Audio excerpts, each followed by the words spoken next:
Kalian pasti sudah tidak asing dengan anemia, karena pasti kalian dalam sehari-hari sering mendengarnya kan teman-teman. Oleh karena itu, kali ini aku akan bahas tuntas mengenai anemia.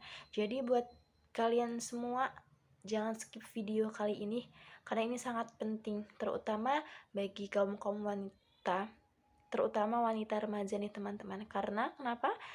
Wanita remaja itu ternyata sangat rentan terkena anemia.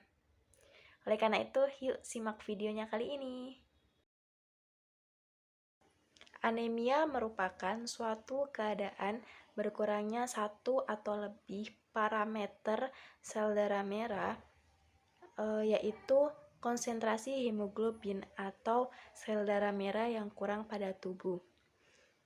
Seseorang bisa dikatakan terkena anemia itu ketika hemoglobin yang ada di dalam tubuh tuh kurang dari 13% pada laki-laki, dan pada perempuan itu kurang dari 12%.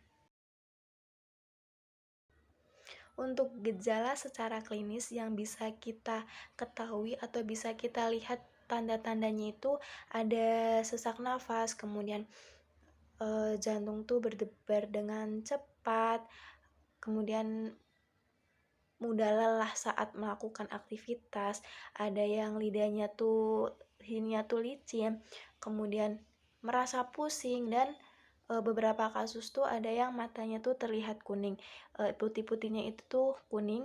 Kemudian juga ada beberapa kasus juga yang rasa tidak nyaman pada perutnya. Nah, pasti ketika sudah pada seseorang itu terkena anemia tuh pasti ada akibatnya kan teman-teman. Nggak mungkin tiba-tiba bisa terkena anemia. Dan secara umum sendiri itu ada 3 penyebab utama bisa terjadinya anemia. Yang pertama ada kehilangan darah dari tubuh. Ini rawan terjadi pada wanita-wanita, karena wanita-wanita pastinya mengalami yang namanya menstruasi 1 bulan sekali, dan itu pasti akan mengeluarkan darah yang menyebabkan darah tuh berkurang, dan salah satu penyebab terjadinya anemia seperti yang sudah aku jelaskan pada video-video sebelumnya. Kalian bisa cek lagi ya teman-teman. Yang kedua ada pemendekan umur sel darah merah. Rata-rata umur sel darah merah itu 120 hari. Namun pada beberapa penyakit seperti autoimun, kemudian penyakit genetik yang diturunkan, dan penyakit autoimun, ini tuh umur sel darah merah tuh bisa memendek dan bisa mengakibatkan terjadinya anemia. Dan yang terakhir, yang ketiga tuh terjadi gangguan pada produksi sel darah merah yang diproduksi pada sumsum tulang. Kemudian misal udah terjadi atau terkena anemia ini tuh, hal yang bisa kita lakukan untuk mengobatinya tuh apa sih? Yang pertama itu yang perlu kalian lakukan yaitu identifikasi terlebih dahulu penyebabnya.